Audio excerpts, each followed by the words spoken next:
dude. Like Long Duck Dong says in Pretty in Pink, Tony, what's happening? Hot stuff. I just had a really funny moment with Creative Tony before the show started. By the way, how are the visuals? Just from my head, real quick. Better. Hot stuff. Sing some hot stuff for me about the Stones, if you could. That'd be good. Me? Yeah.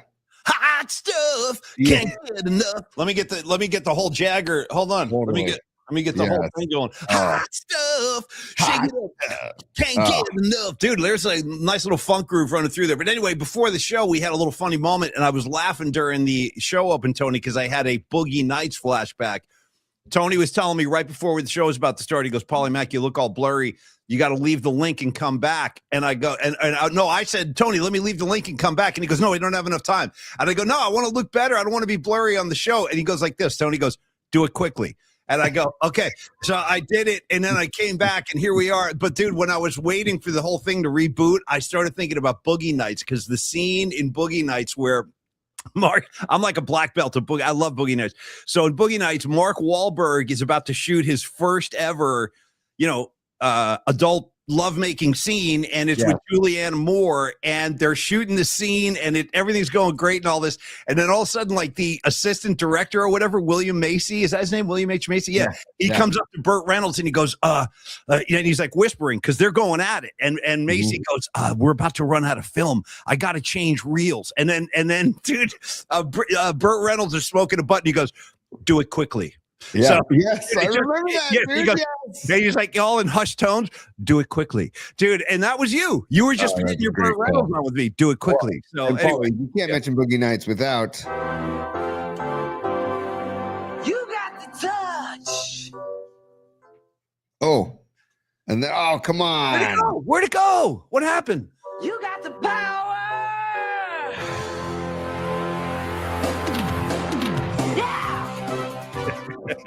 Dude, it was so great the other night when you showed the visual, like watching those guys, dude, John C. Reilly with the headband on and the members only jacket. I will tell you this, I'm a product of the 80s. I never owned a members only jacket. Not one, ever. How about you? Shame on you, dude. I owned a members only jacket. I owned a derby jacket. Come on, man. Did you wear derbies on the East Coast, by the way? I wore a jean jacket, a denim jacket, Tony, with a Rush patch on it. Okay. Nice. True story. Regs, you might remember that. My Rush patch. Yeah. I don't know what the derby jacket is, Paulie. Do you derby jacket? I might not. I might not by name. No. I think it's just in San Francisco. I think it's just a San Francisco thing, actually. Okay. But they're old. Show it. Let's see. I don't know if this does it justice, but I'll show it to you real quick. Stand by. Hey, follower 95. Yeah, 795. Love making. That's what I'm going to say. Because we are broadcasting live on Cron 4 too, so I don't want to upset the powers that be. Oh yeah, those are like the WPOD jackets. I called those. Yeah, dude, these are sweet. The derby is. I think it's made in San Francisco. Actually, now that I think about it. So that they're great jackets. When I was in junior high school in San Francisco, shout out Roosevelt High, go Trojans, Tony, go Trojans. Nice. Trojans ball, dude, it's coming back. Geary and Arguello. When I was at Roosevelt Junior High, all of the young like WPODs, like in training, all of like the young WPODs, that was the name of one of the gangs. They all used to wear those jackets with Ben Davis pants. Do you remember the Ben Davis pants? That was like the outfit. That was the uniform. Do you remember the WPODs, or is that too much for you? No, I do. And there was definitely like a uniform, or I don't know if you call it a uniform or an outfit, definitely. But it's a great jacket. They still make them, dude. My brother-in-law has one, and they're also making derby vests now. And I just confirmed it is Derby of San Francisco. So they originated in San Francisco. So shout out to the derbies. And it's funny, we're talking about garments, we're talking about fashion. Obviously, Tony and I always setting that we're on the cutting edge of all the fashion trends. We set the trends generally.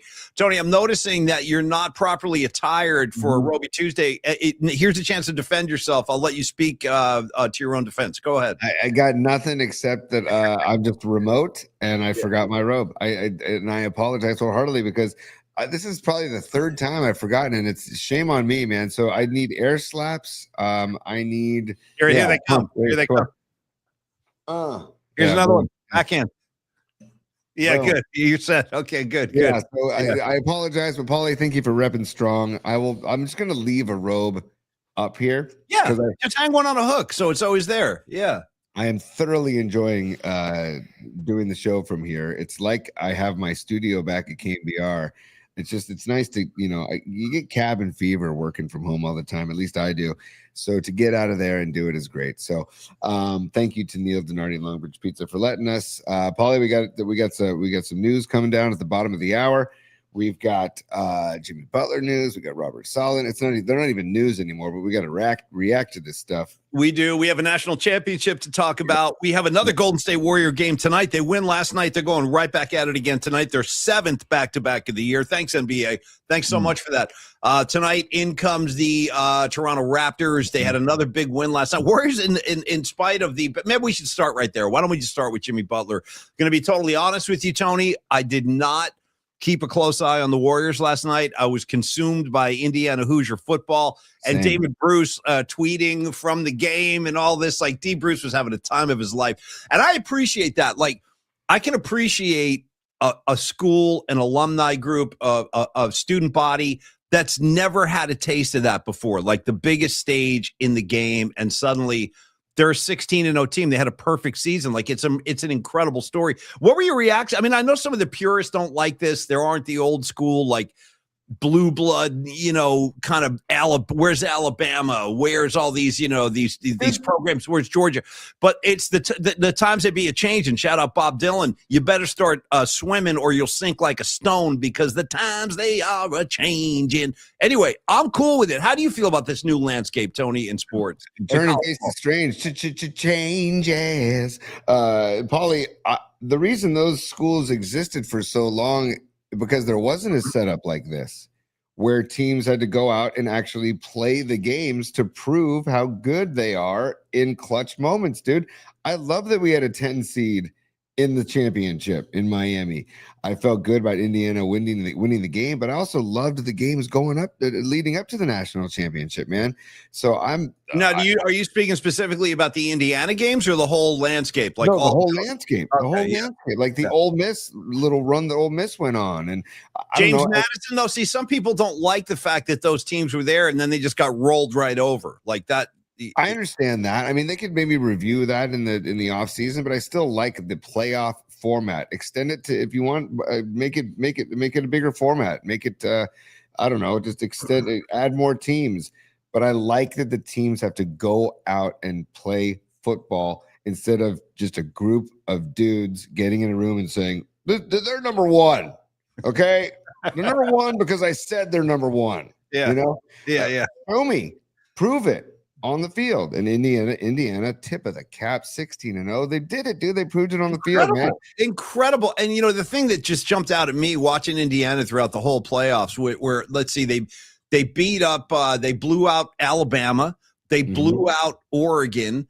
You know what I mean? They beat Ohio State during the regular season, and it kept coming back to me like this team is hyper focused and hyper disciplined. Like they actually had a false start last night. That was a key moment in the game too. Late in the fourth quarter, they were trying to ice the game, and I think it was their guard. It was their guard who twitched and had a false start. They had to back him up. But also, dude, Signetti, like the whole story. How about the fact that he pulls his field goal unit off the team and then says, "No, I'm going to go for it on fourth." And then the kid has a scramble like right out of a Disney movie, like lunging for the end zone with the ball out. Like that is total Hollywood stuff.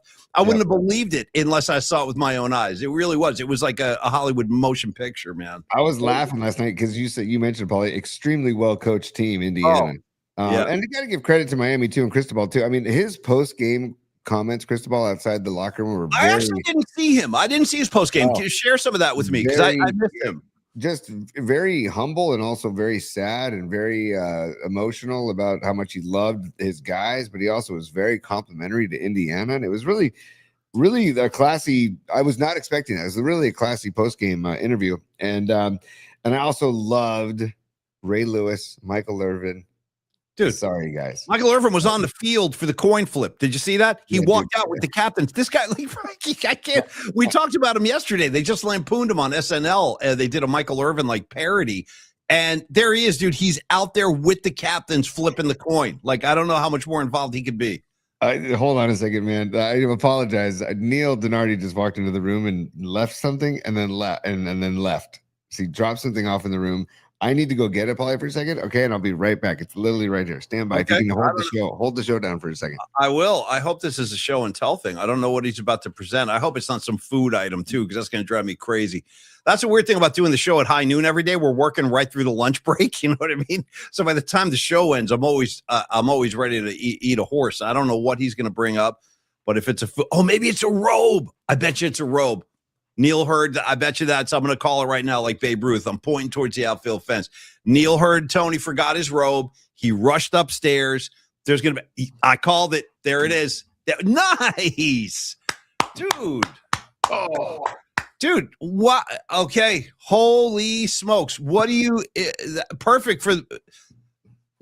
Throw your headphones on so you can hear me. Yeah, dude. Oh boy, that's like perfect for the Bob Weir tribute that we need to do. Like, because that's basically what Bobby was wearing on stage. You know what I mean? This is incredible, dude. It's a Grateful Dead poncho. Yeah, that is just. Oh man, this thing's incredible. So. I'm gonna have to buy this thing off Neil. Holy Lord. And it's so comfortable. I'm pro poncho, by the way.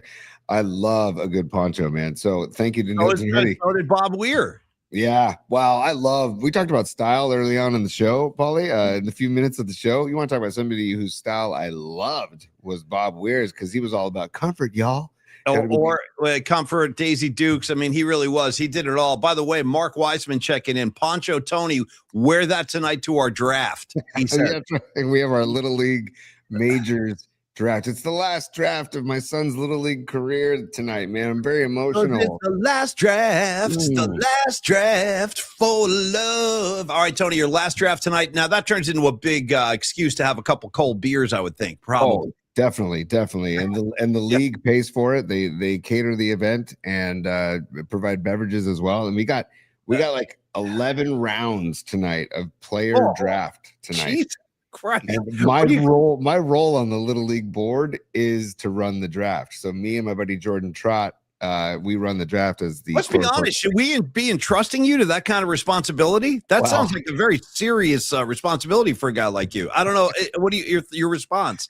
I'm in too deep now, buddy. This is my I've gone too far to turn back. Yeah. Oh, dude, you should see. We got spreadsheets, we got rankings, we got all kinds of like rules that we got to go over. We got to. Now, what happens? Let me ask you this uncomfortable question, because I'm sure you're going to be in a situation like this tonight. You're sitting over there where you got Marky Wiseman, all these other dudes. They're on the board. Tony's on the board and all this.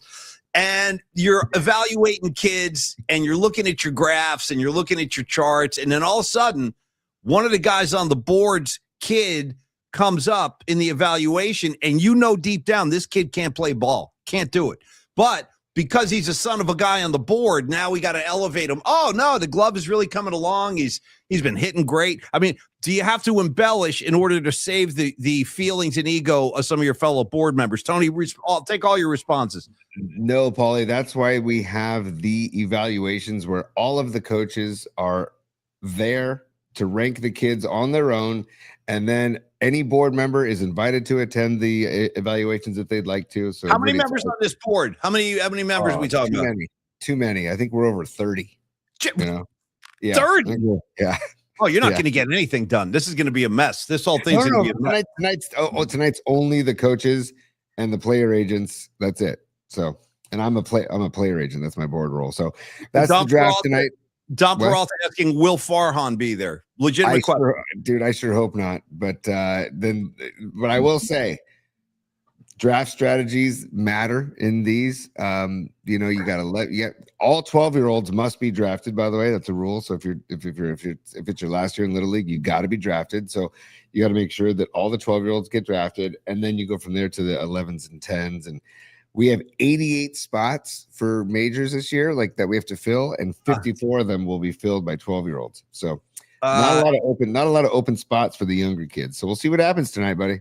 A lot of excitement and speculation now is just exploding in the chat line, basically because of the garment you just put on. Big Al asking a pretty legitimate question. Big Al wants to know, will you wear that poncho when we have PMP night out at a Giants game again this year? Because we'll probably do that event this year. Yeah. Yes, Paulie. I don't know if Neil's getting this thing back. I got to think. I don't think he is. Yeah. I don't think he is. Sorry, Neil. And I think it was meant to be. Is that something he would actually wear? I could see Neil wearing that. I could see him wearing it too, but I love ponchos, number one, and it's so comfortable because I've always, Paulie, I like the free flowing clothing. I hate socks. I hate pants. I hate shoes. Give me something free flowing, and maybe I will wear this to the draft tonight. And I'll definitely wear it to the next PMP hang for sure. A lot of speculation. The speculation continues. Another question from the audience. Here comes one from Rags in New Jersey.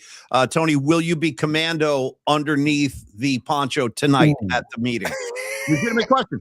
I know Rags would be. What's the matter? You afraid? You scared? No, definitely not. Because, like I said, beers are involved, and people get into this draft, man. It's like there's concentration.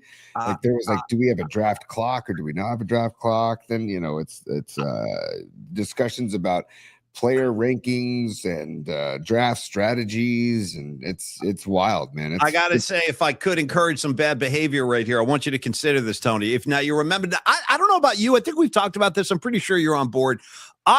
I think this was maybe 4 or 5 years ago. Netflix came out with this movie about the early days of Motley Crue called The Dirt. It was basically like the film version of that book. It was a very famous book. And, it's one rock story after another, TV's out the windows, groupies, the whole thing. In that movie, they depict a scene from the early 80s where Ozzy was on tour with Motley Crue as his opening band. What a show that must have been, by the way. Ozzy was touring on Bark at the Moon, and the Motley Crue guys had just put Shout at the Devil out. So nice little bill right there. I didn't go to that show. I don't know what my problem was. I missed that tour. Anyway, in the movie, Ozzy comes down to the pool. They're at this hotel somewhere. All the Motley Crue guys are hanging out drinking. Ozzy comes down, and he's wearing one of Sharon's like night dresses, like a bathrobe almost, because she used to hide his clothing, thinking that if I hide all of Ozzy's clothes, he won't get dressed after the show, go down and get drunk and get arrested and pee on the Alamo and all the stuff Ozzy used to do, bite bats.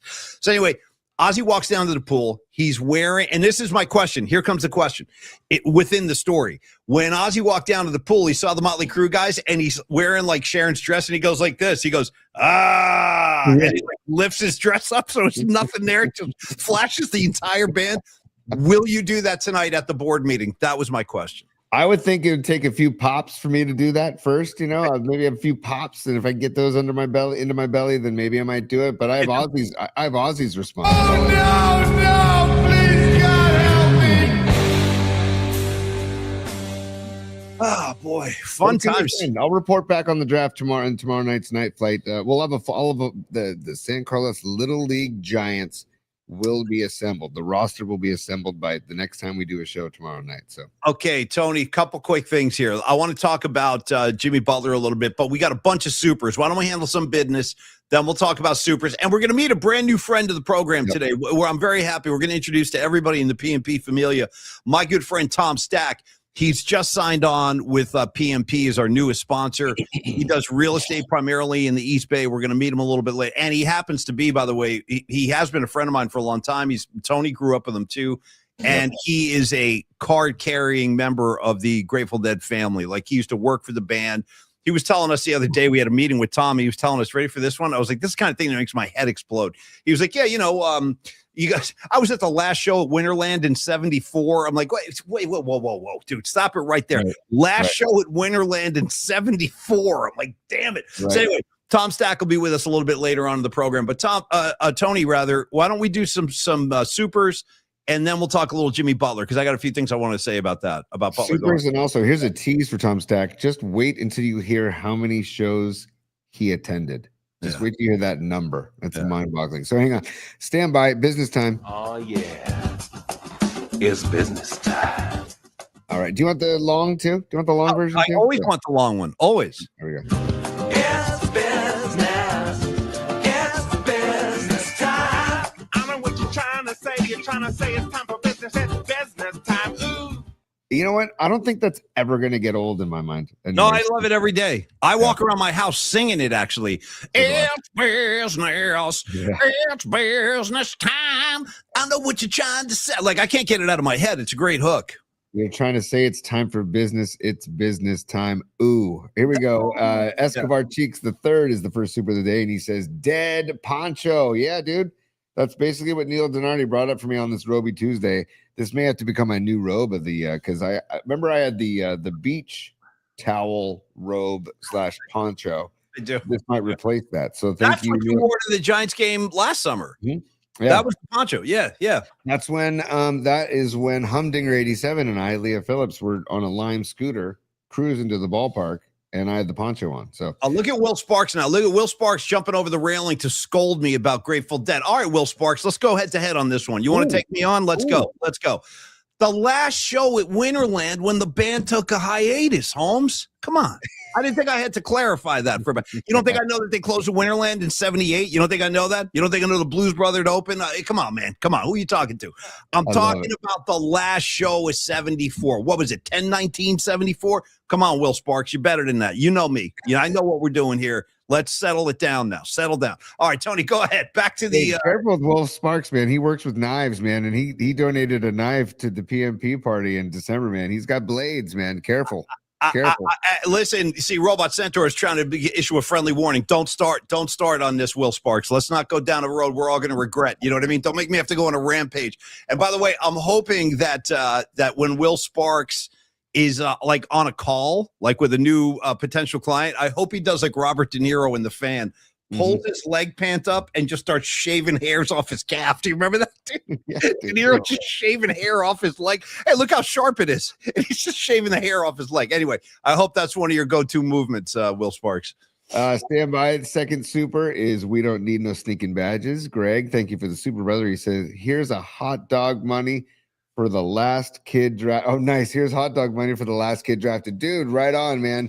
Hey, a lot of the times, Greg, aka Stinking Badges, I want the kids to have fun, and wins and losses aren't as important. And I want to draft good kids, good families, and all that stuff. So, different teams have different strategies. And so, last kid drafted, I love it, man. Well, I'll buy him a hot dog on opening day. Okay. When was the last time you actually ate an actual hot dog, a Frank, if you will, Tony? Oh God. God.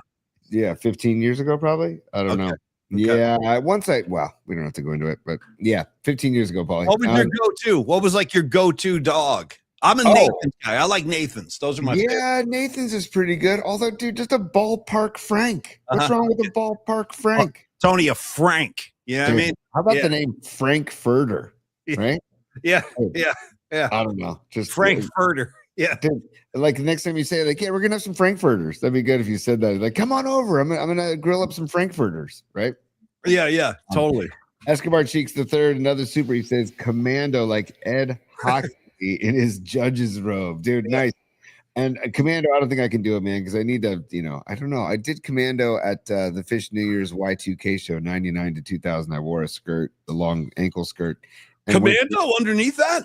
Yeah, and it was wonderful. No kidding. It was wonderful because, the skirt went down to my ankles, and so it wasn't a big deal. It was just Where's that skirt now? It was Carol's skirt. Remember Carol? Of course I do. And why wouldn't you want to go back and wear that skirt again, given how comfortable it was? I would, but she owns it. She has it. So I'd have to get in touch with her. She took it back after you wore it? She goes, give me that back? Well, yeah, because it was her skirt, but it was just a long skirt that we bought in the lot. It was one of those corduroy patch. Listen, I'll tell you what I'll do. I could probably make this happen today if I want to. I could run down to 4th Street on San Rafael. We got a couple of those like Tibetan stores, and they have like a lot of hippy dippy, crunchy kind of clothing and stuff down there. What if I pick up a new skirt for you? Fine. And I just say, here you go, T. You're all set now. Sure. I mean, the poncho. Dude, maybe we'll both get skirts. You know what I mean? Maybe I like the long, loose, flowing ones that go down to like your above the ankle, right? And they're like corduroy patch skirts and patch pants made by the hippies in the lots. Quick side note. This is for you, Rags, and you really only on this one. But I swear to God, true story, no big deal. But I remember I was at RFK for a Grateful Dead show, 6/25/93. I'm in the parking lot. I'm hanging out before the show. I look over, and here he comes, Rags. Hadn't seen him in years. You remember Mick Ryan? Do you remember Mick Ryan? He came walking over. He was wearing a skirt. This is the guy we went to high school with. Tony, I hadn't seen him in years, and I ran into him at a Dead show, and he had a skirt on. And I got to tell you right now, I was kind of envious. I was like, boy, that looks comfortable, man. So you've never worn a skirt ever? No. Okay, we're gonna have to 2026. I'm gonna get you in a skirt, buddy. Okay. Right. Nutter is saying Paulie looks like he belongs in a kilt. I'll throw a kilt on. I'll tell you this, a little more trivia.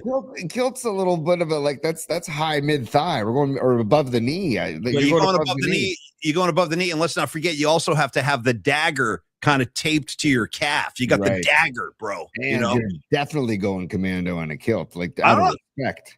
I don't know. I don't know if you, excuse me, out of respect for whom? Out of respect for tradition. Isn't that the tradition? The Irish kilt, you don't wear anything underneath it. I'm pretty sure you don't wear anything underneath it. Well, again, I don't want to nitpick on the whole kilt community, but I do think it's more of a Scottish thing, Tony. Scottish. It's okay. It's okay. Correct. But also, I will say that's the tradition, Paulie. I think that's tradition. I can't look at Low Steve saying Roddy Piper. He wore the kilt. I'll tell you this. You know who else wore the kilt? Axl Rose was wearing a kilt on stage for years. If you remember that, he used to wear the kilt. And then the aforementioned, we've been talking about him for the last couple of weeks. When Bob Weir married Natasha, he was wearing a kilt. He got married in a kilt. Yeah, of course he did. And by the way, just to know what AI says about kilts, dude, it says, the tradition involves specific accessories like sporans, which are bags, belts, and kilt pins with a common, though debated for modern hygiene, traditional practice of quote unquote going commando. That's literally what it says. Nice. Literally what it says.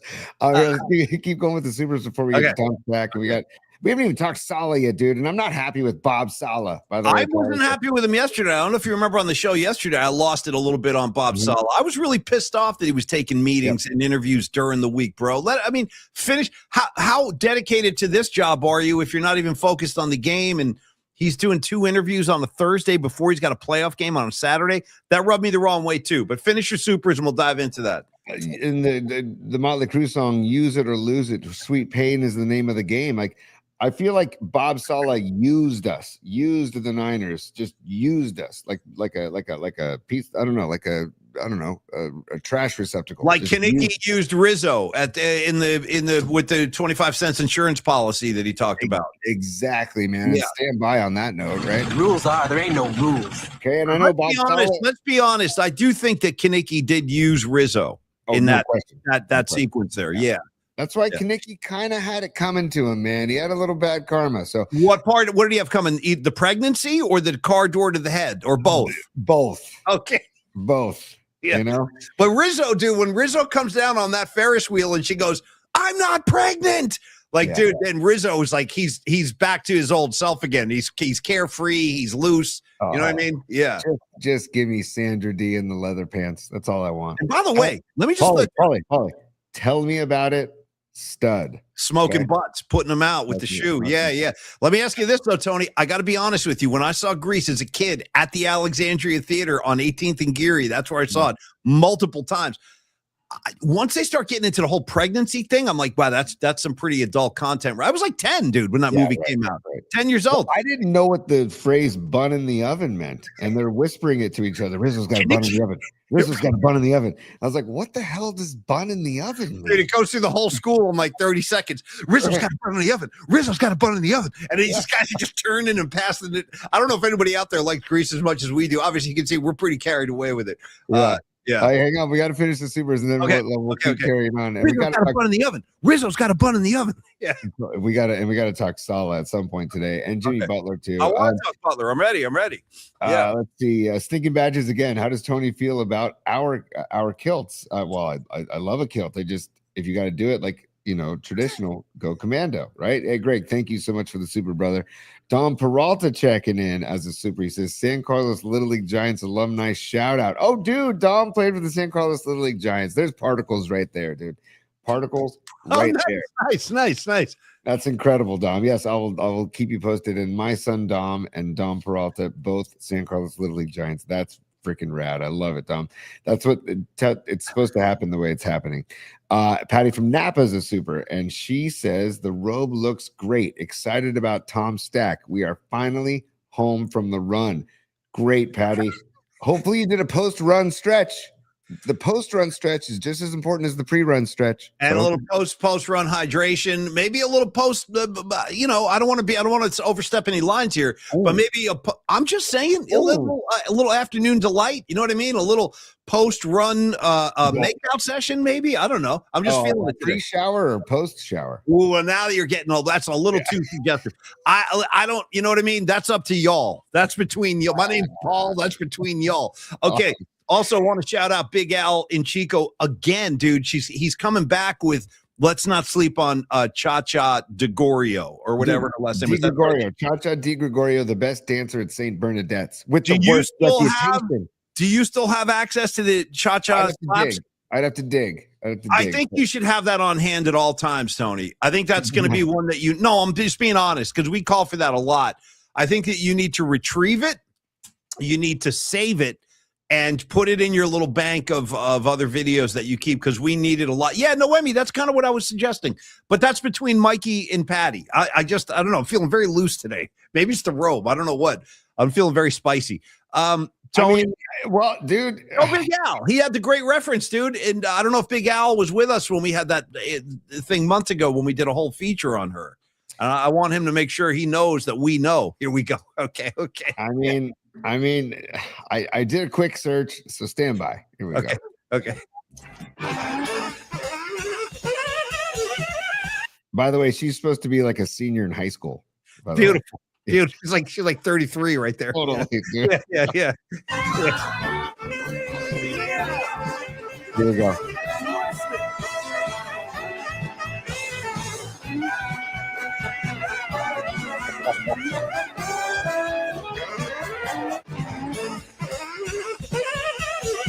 Hold on.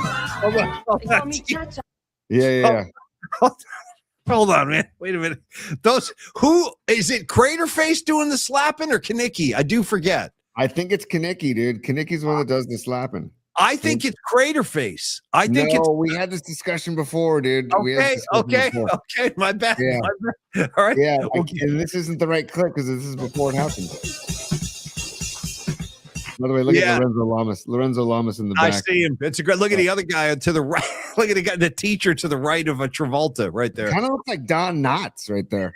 Nice call, man. You know? Yeah. I'm gonna have to find the air slaps. Okay, let me dig for the air slaps because let's finish the these supers, Paulie. You have me legitimately laughing. Go ahead, do the super. Sorry, man. Sorry. Okay, and Patty from Napa says forgot to add cheers to Rags. Cheers to Rags. Okay, cheers to Rags. I like it. Cheers to Rags. Take care of that hand, Rags. You without a right hand. I mean, what are we gonna do? You know what I mean? Rags has a problem with his hand. We got to get that straightened out. Nice. And then we got Joseph Cicchini says, let's lighten up the mood. I hear Carol. I'm thinking the perfect 36 Carol Dota. Yeah. And if you want to laugh, listen to the Scotsman from Dr. Demento. Wow, dude. Oh my God, Dr. Demento. That's a great reference, man. Joey Cicchini, thank you for the Superman. And yes, Joey C. That's Joey C right there. He's one of the all-time greats, flipping pies, dropping knowledge. Love you, Joey C. Thanks for supporting the show, brother. Okay, are we still going, T? Yeah, no, that's it. Thank you so much for the supers, everybody. Much love. Okay, so just real quick on Jimmy Butler. I mean, it's just such a big disappointment. You know, the Warriors, meanwhile, they get another big win last night. They're 25-19 on the year, Tony. They're 7-3 in their last 10. It is going in the right direction, and down goes Jimmy Butler. Yep. Torn ACL. He's done for the year. Where do they go from here? Honestly, I'm not sure. I mean, that's a really significant blow. Obviously, he's going to be in the Hall of Fame someday, Jimmy Butler. I believe he will be. And, you know, now you're kind of skimming it down to, you know, you got Steph, you got Draymond at the core there. Is the supporting role enough? Like, what do they do? How do you feel? And I just feel bad for Butler. I know how hard he works. He's played in 91% of all the games scheduled since he's come to Golden State. So the guy's a workhorse. He doesn't miss time unless it's serious, and this is serious, obviously, with the ACLT. Dude, it's totally serious, man. It bums me out, too, because I'm a Butler head. I love Butler. I love everything about Jimmy Butler, especially since he's come to the Warriors. He did the hair thing last week. Remember how happy we were just talking about his hair and all that? And I just love the way he plays the game. I love his kind of vibe and how he delivers like a deadpan kind of humor. Me too. He's a very weird dude. He's a weird dude, man. But he loves his coffee. He's going to be deeply, sorely missed. And I don't know, man. The season is pretty much. I mean, let's just call it what it is. I think the season's kind of it's not over because they're playing good basketball. When you lose Jimmy Butler and you got this whole Kuminga thing, and then I just don't think it bodes well unless Lacob says I got to make a trade and makes a big ass trade, which I don't think he'll do. Now they keep Kuminga probably and then give Kuminga more minutes. I'm guessing that's what they're going to do. And then in the offseason, they say, okay, dude, it could be very common themes between the Warriors and the Niners in their off seasons about the window's closing. The window is closing. All in. Warriors, all in. Niners, all in. Steph Curry, Christian McCaffrey, Brock Purdy, like these superstars that are in the Bay Area for only a certain number of years, if not maybe one more year or 2 more years after that. Yeah. Not Purdy, but I'm talking about the other, like McCaffrey. Dude, I was talking about Uncle Paul earlier today. He thinks Trent Williams might retire. I don't think Trent. I want to go back to Jimmy. I don't want to lose track of that. I want to get back to that. But I will say this about Trent. I think I saw a couple of quotes from Trent Williams after the game, and he basically said he will be back. I hope so. He said he will be back unless he changes his mind in the offseason. But I think he's got more football in him. I think he'll be back too. And that's an interesting question. Write this down. Which of the two franchises has more of a closed window than the other? I think the Warriors, it's really closing rapidly now without Jimmy Butler, unless, like you said, unless Lacob decides to pull some crazy levers. You know, the one thing I thought might have been a possibility for the Warriors at least a couple of years ago, because there was enough talk about this that I started getting interested, and I'm like, boy, I'm hearing this a lot. And usually when you hear something over and over and over and over, there's some truth in the middle of that somewhere. And that would have been Giannis coming to the Bay. Now he's still in Milwaukee. There's still talk that, you know, there something could happen with him where he could find a new home. And I think he would be a perfect fit for the Golden State Warriors. But I don't know. I mean, now they're going to have to consider all kinds of stuff.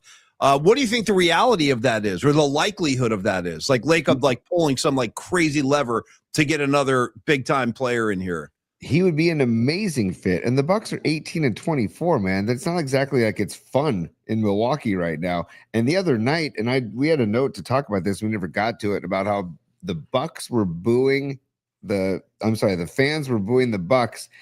Giannis turned around and started booing the fans.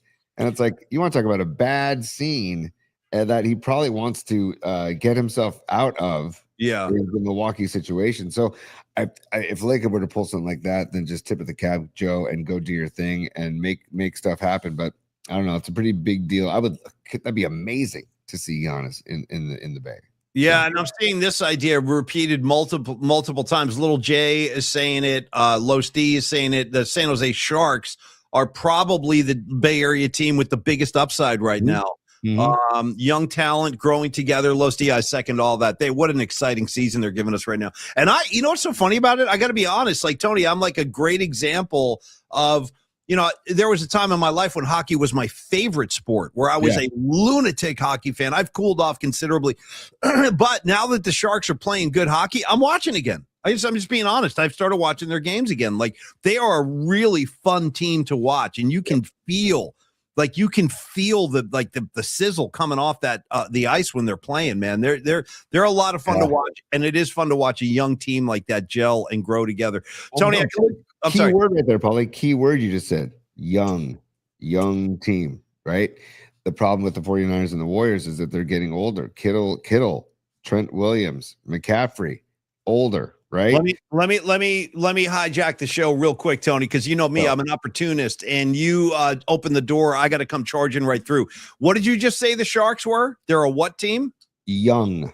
It's funny you say young. You know who else is young? The official dentist of the PMP show, Dr. Matt Young. Wow. You see what I'm doing right there? Get us in the mouth, Tony. It's time. Okay. That's the guy. That's the guy. Look at him. Is he now modeling in his spare time? Like, what are you even holding up? Look at this. Look at the smile, dude. I see him. This is the American Association of Implant Dentistry volume issue 4, and it's when he became president of the AAID. The AAID, Dr. Matt Young. Dude, I'm going to take that picture of Dr. Young right there. I'm going to make up a whole bunch of 8x10s, and I'm just going to start sending them out to Hollywood agents. Let's just see what happens. Maybe we get a couple of offers. I'll start representing Dr. Young. I'll be his agent because I think he's ready for the big screen, dude. It looks like he's modeling now, Tony. The handsome cat that he is. Yes.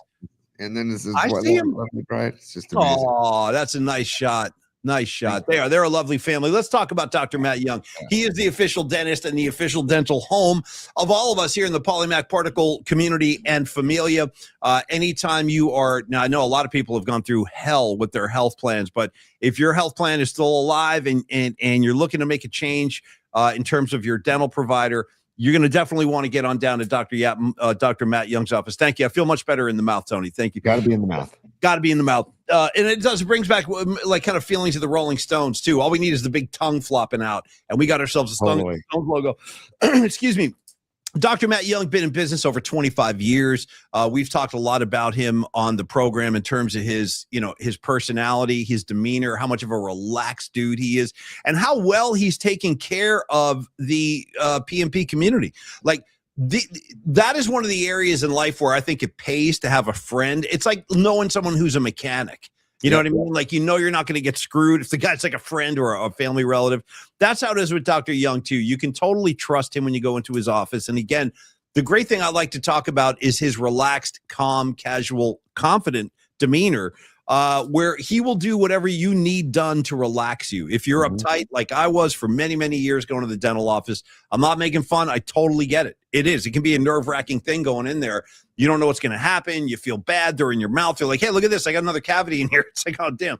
But anyway, Dr. Matt Young will relax you right away. Whatever that takes, whatever that involves, Dr. Young will make sure you're feeling good. You are relaxed. Reach out, set up an appointment, have them take a look. If it's a checkup, maybe you need a serious procedure, have it done with Dr. Matt Young. 415-392-8611, located in Union Square.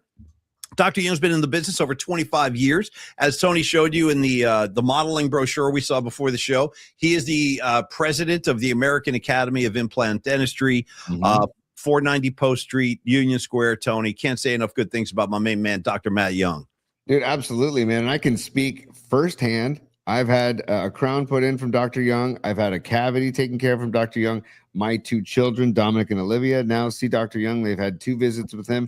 Megan has had 2 procedures done with Dr. Young, and they're all happy as can be, and their mouths feel great because of Dr. Young. I did a teeth whitening with Dr. Young. Nice.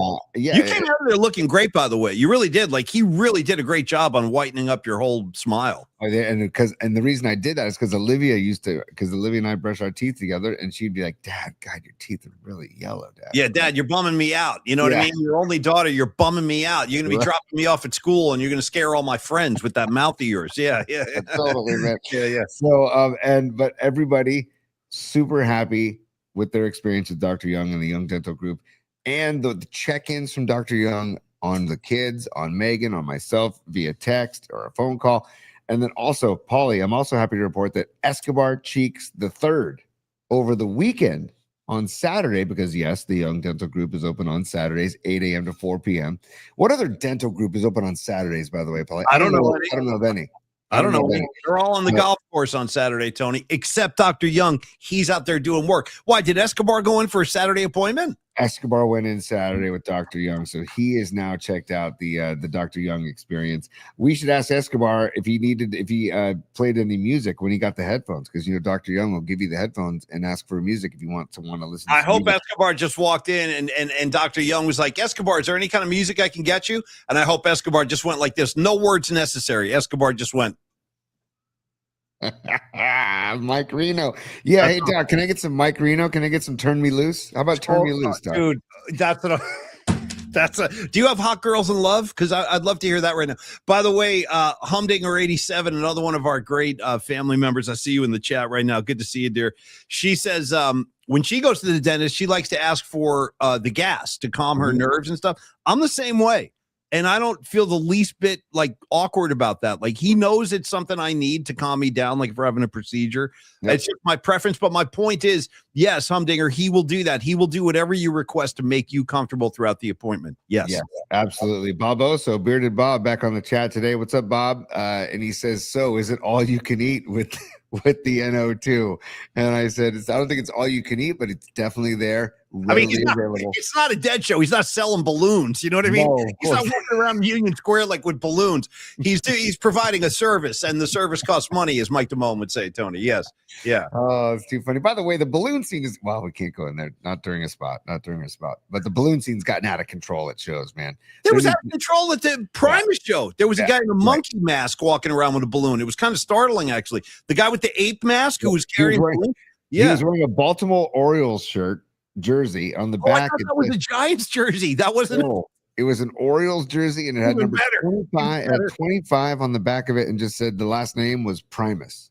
Yeah, and he had an ape mask on. Yeah, ape mask on, and he's got a balloon in his hand. Anyways, Dr. Young, back to Dr. Young, and he makes going to the dentist enjoyable. Believe me, I'm not just saying that. He makes it enjoyable. The music, the vibe of Dr. Young, and the relaxation. Check it out. Weekdays, 8 a.m. to 7 p.m. and Saturdays, again, 8 a.m. to 4 p.m. Again, open till 7 p.m. on weekdays and open 8 hours on Saturdays. 415-392-8611. 415-392-8611. Or you can email, and they're very quick at responding on email, info@youngdentalsf.com.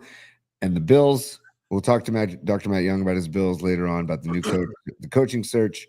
Yeah, I heard a rumor that the Eagles might trade AJ Brown to the Bills. There's chatter about that. That would be interesting. So, yeah, we'll see. But anyways, we love Dr. Young, Young Dental Group. Check him out. We love him, and you will too. Thank you, Dr. Young. You're the man. I will see you soon, and thanks for everything. You know, while we're talking about sponsors, we have a special guest today. I want to introduce this guy to the PMP Familia. And Tony, when we bring Tom in, I want to make sure that he can see how active and involved and the hustle bustle of our comments line. So make sure he can see that, okay? The comments, when we get them on, just tell him what he needs to do to set that up. Because sometimes we get guests and they're like, I don't see any comments. Think you need to tell him, Paulie, because he's seeing the same thing that you're seeing. What I see is different than what you guys see, because I'm the hub. I'm the hub of the broadcast. You guys, you're the guy. You wear the pants around here, or in this case, you wear the poncho. You know what I mean? Tony's wearing the poncho in this relationship. Yeah, this dead poncho I was given by Neil at the beginning of the show might be I don't think he's getting it back. Like I said, no, I don't think he is either. And I think he's going to be totally cool with that. Now, I want to say, speaking of the dead, and you get your dead poncho on.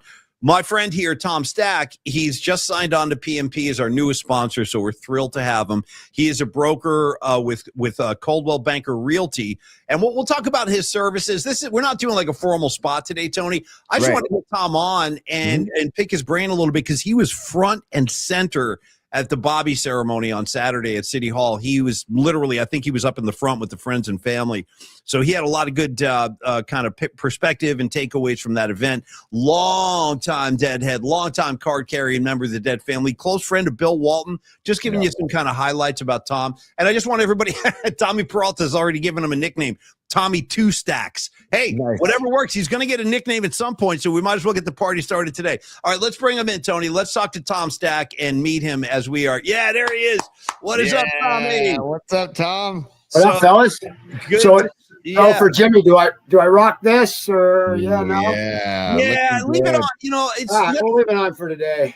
Let's start right there, actually, because Tom is to give you kind of this is the idea today is just some basic introductions, and Tom obviously is a very big fan, a fan and family member with the Grateful Dead, but he's also a sports fan like the rest of us. So yeah, that was really harsh news last night, man. The Warriors have been playing good basketball, Tom, and down goes Butler. So that leaves us in a real precarious spot now. Well, what do? I mean, you can't trade him because he's going to be he can't play for a year or up to it. Yeah. And he's got a monster contract, so we have to trade like for like. Maybe Tony, that Giannis thing isn't too far fetched. Giannis probably makes more than Jimmy, but you know, we have to throw somebody in. Nobody wants Kuminga, so we got to play him. I don't know, man. That whole Chase thing. That's a tough play over there anyway.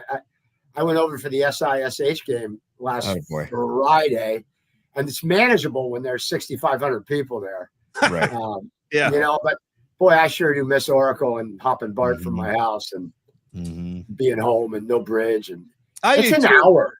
It's an hour from the Lafayette platform to inside Chase. Yeah, that's public transit, and I take public transit. That's work, and coming home it's an hour and a half. So it's a challenge, man. Getting in. So are you going like getting off at Embarcadero and going down? I get off at Embarcadero, ride the Muni down, and switch off at Third there. That if you don't know where you're going, you're going to be nowheresville soon. Right. So you have to know how that route works, and I've done that. I came out of Bruce Springsteen show and transferred at the wrong spot, and I didn't know where I was. I'm a fourth generation San Franciscan, and they dropped me off on this corner, and I didn't know where I was. I just said, Agnes, I'm calling Uber. I just went home. Hey, by the way, we're off to a great start today because this is the first time our audience is laying eyes on Tom Stack. And already, Tom, you're getting compliments. I got Patty from Napa checking in saying, Tom's background looks killer. How about that? Right out of the gate. Your background kid. Now let's make sure Tom can see the audience. So Tom, right-hand side of your screen, if you go up to the top of the page, you'll see it should say private chat, comments, and recording. Click that comments word, and you should see all of the audience interaction. I don't have that.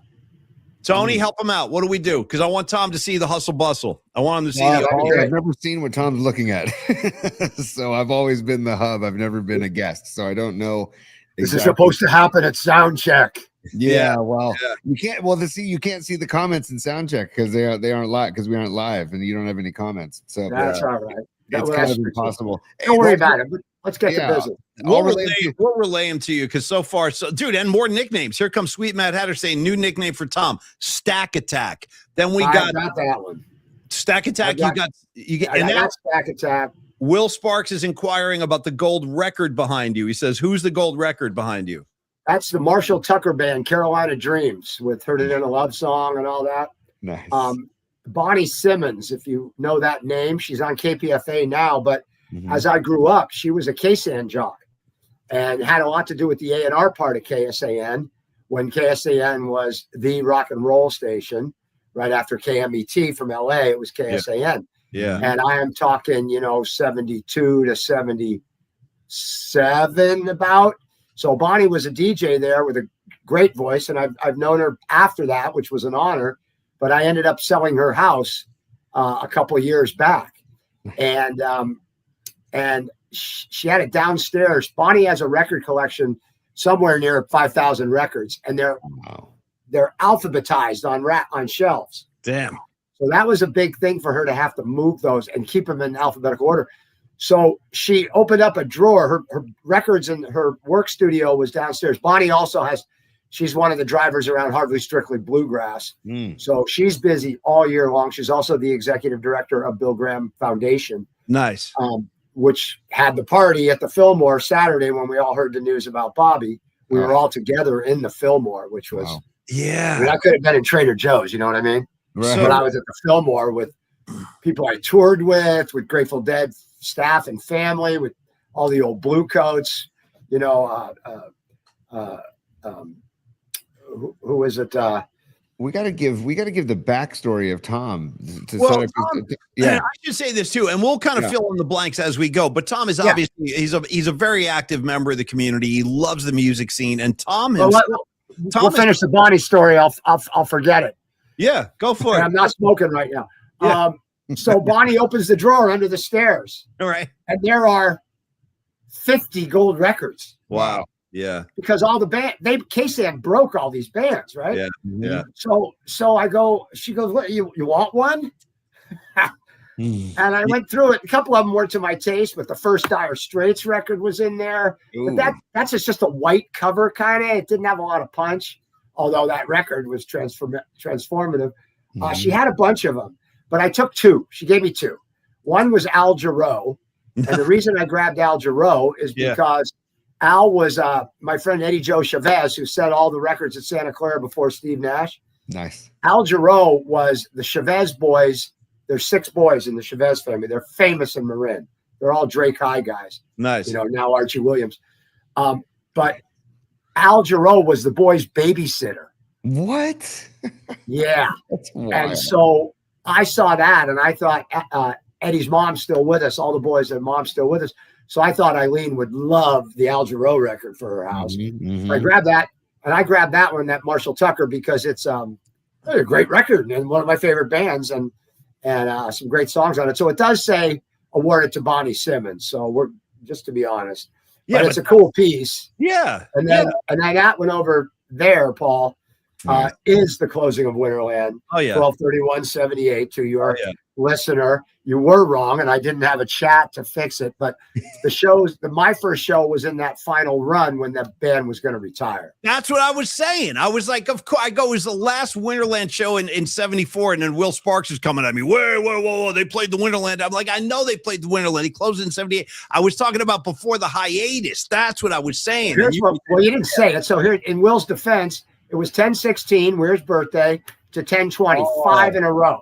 Yeah. And I figured I better go see them once before they retire. I had yet to see them. Yeah.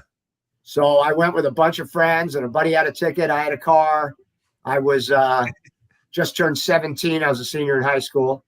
I was with some friends since 4th grade. And I knew Mama Tried. I knew a couple others. That little Ned Lagan space piece was terrible. But they were good. They were real good. And I checked it off. I saw 10/18/74 was my show. And so that ended up putting me in the movie because I went in on crutches. That's a long story. But I held a crutch up. And at the very end, the last song, I think it's Johnny Be Good. That's your crutch? If you look in the crowd, you'll see a crutch flying, and that's you. Saw myself. That's okay. Me, yeah. I've seen the crutch. I've seen the crutch for 20 years. I never knew I didn't know you were the crutch waver. I love that. Now, you're getting your first business question right now. Patty from Napa, she says, Tom, question. This is exactly what she wrote. She goes, can you help us sell our house in Havasu? Serious question. In Arizona? Yeah. I believe. Yeah, I can. It wouldn't be me, but I have somebody down there. Okay. See, already we're getting yes. We got business bubbling up on Tom's first hit. Bubble. Right. I love it. Tom, also, there's a few comments about how handsome you are. I see in the chat as well. Right. Yeah. No. Let's get real. Dr. Young. This is why I don't put my picture up here. I told you. Dr. Young. Oh, stop it. I'm out of here. Look at this guy. Look at all that hair he's got. The smile, the hair, the tan, everything. Way to be, Doc. Yeah. The hair, the tan, it's all there. It's all there. Well, very handsome. Thank you for the handsome. Tom, tell us about Saturday, man. Now, I was there. I was at the Bobby ceremony. It was. I told everybody yesterday, that it was, for me anyway, it was a very emotional day. It was very beautiful, but it's very emotional. And you sent me some of the pictures from your perspective. I saw you got right up there on the rail. So tell us about some of the people you got to see. I saw Bill Walton's wife. I saw her there, which is really nice to see her. Natasha, Bobby's family. But tell us about your experiences a little bit Saturday. First of all, I think these moments are easily moments where you'd say, I'm going to watch the stream, or I'm going to, and not me. That had to be attended. I speak of that 10/18/74. I've been listening to the Dead since our English teacher put trucking on I went to St. Ignatius in San Francisco. Yeah, buddy. And our English teacher, when I was a sophomore, played trucking for us on an old, I don't even want to say a stereo, a turntable with a speaker attached to it. And we listened to trucking, and every verse he would lift the needle. He said, all right, what does that mean? Yeah. And what does that mean? And what does that mean? Yeah. And we broke the song down. Now, it's not that, quote, cryptical a song, but we broke it down. And I'm like, this is the hippest freaking teacher I think I've ever had. Totally. Jim McInerney, I don't know where he is, but God bless him. Yeah. So that got me going. So, you become a deadhead slow but sure. It drips.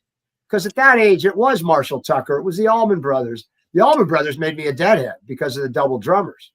So at that age, you just start dripping. Robin Trower's in there. Charlie Daniels is in there. Traffic. I mean, it's a whole diaspora of music. So that's why I had to go to the Grateful Dead one time to see it.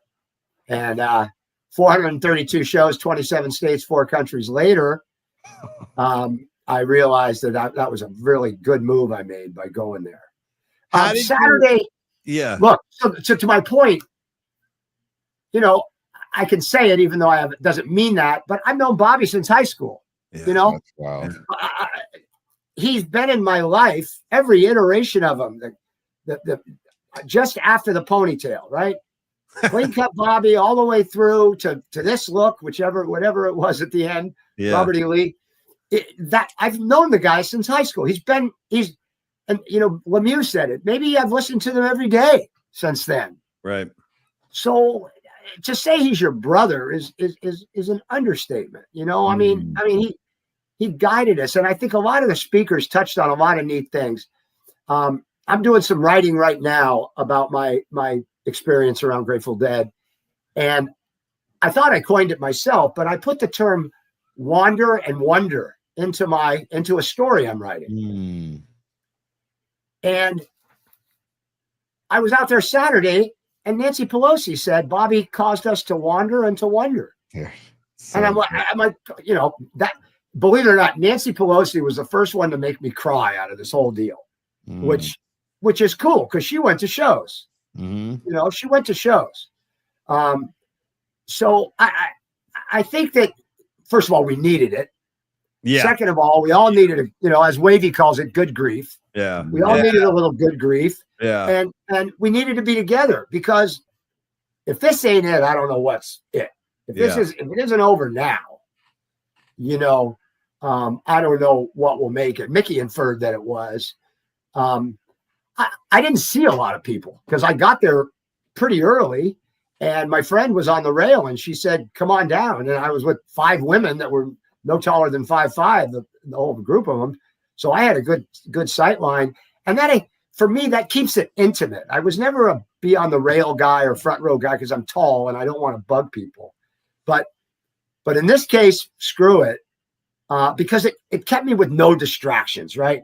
I could see Mayor and Hart and everybody over on the side. I was stage left a little bit, so I could see everybody on the side. I knew what was coming. My friend knew what was coming. She knows Christine Pelosi, so she kind of had the speaker roster going. So that was pretty cool. So I wasn't bouncing around seeing folks. I did see a few folks after with a plan, but for me, I was going to be selfish. I got a lot of time into these guys. Yeah. And it was important to say goodbye in my way and to get triggered. I needed to cry, like Weir was talking about it before he died, about his way of processing grief. Yeah. Yeah. And he says, I don't really tend to get really emotional. I just pack them up and bring them along with me. Yeah. And he kind of spoke for me in that moment, because that's what I do. Now, I will tell you, I had some howling wolf moments when Walton died. I'll be honest, by myself in my house, that I had some time there with that one. But with Weir, I was packing him along until I got to the Bill Graham Civic. Because, and another thing about full circle there is I sold my first Club Dead t-shirts across the street from the Civic under the light. If you're looking at the building on the left, there's a couple of street lights, and that's where I set up my table in December of '84. So to come back to this spot, what is that, 44 years later? Yeah. Say goodbye to the guy, I mean, come on. Yeah, well, we should tell everybody, actually, Tom. And I want to do one more thing before we say goodbye to Tom today. I want to talk a little bit about the actual work he does. But to your point, those of you in the audience, if you're Grateful Dead fans, and I know that a lot of you are, if you remember those Club Dead shirts, the Club Dead stickers, guess what? This is the guy right here. That was Tom Stack. He developed that whole thing. That was his baby. He had all the Club Dead merch, and he was good enough to hook me up with some of that stuff. So I actually have some Club Dead things. And in fact, this Steal Your Face right here next to my Niner helmet, that was a Tom Stack Steal Your Face. And it's a really good one, too, because it's got like metal and it's sturdy. It's badass. But we'll talk, listen, Tom and I, we're going to have Tom on again in the future. We'll talk a lot more about the Grateful Dead, about Bill Walton, because Tom was very close with Bill. I got to meet Bill over the years, too, and what an incredibly beautiful human being. We are going to talk about that. But, Tom, real quick, dude, you're here because we are going to be talking about your services, your real estate services. Now, Tom is a broker with Coldwell Banker Realty. You've been at this for over 20 years. And as you guys can see, the reason I wanted to have Tom come on, talk a little Grateful Dead, but also give a little feel for his personality. Super easy guy to talk to, super knowledgeable guy about the Bay Area, unless he's down near Chase Center. Then he gets lost. He forgets where he is down by Chase. But other than that, you keep Tom away from Chase Center, he's going to be fine. But Tom, let's talk a little bit about the services that you do provide out in the East Bay as a real estate guy. Let's give us some broad strokes today. Sure. Well, I live in Lafayette, and so a lot of people don't know where Lafayette is. They think they have to fly out to Lafayette, but you just drive 24 through the tunnel, and that takes you up into Walnut Creek. So Orinda is the first city, and then Lafayette, and both of those cities border the freeway. Moraga's out to the right, south a little bit, doesn't have its own off ramp, and then you bump right into Walnut Creek. So that's my footprint.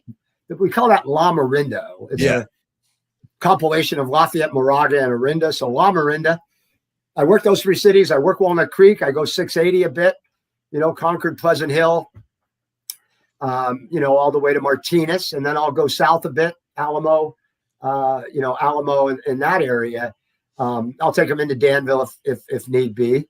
But I have people all around the Bay, and that's an important thing to do, because you've got to stay with what you know. You're not doing your clients a service to haul them somewhere if you can't find the schools, the parks, the amenities, and you don't know the inside stuff. So when I get buyers that are looking for something out of that footprint I described, I have a person, and I've spent the better part of 20 years working that network. So Marin County, got it.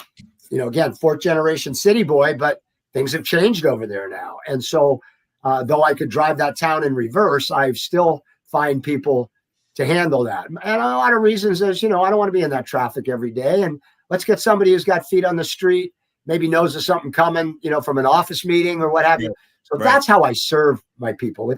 Real estate agents can get really greedy when they chase commissions and not service. Yeah. And you got to chase service. And so you got to know where your boundaries are. As well, I'll work into Oakland. I'll pop the tunnel as well. But you got to know where your boundaries are. Otherwise, you're just chasing money and not help.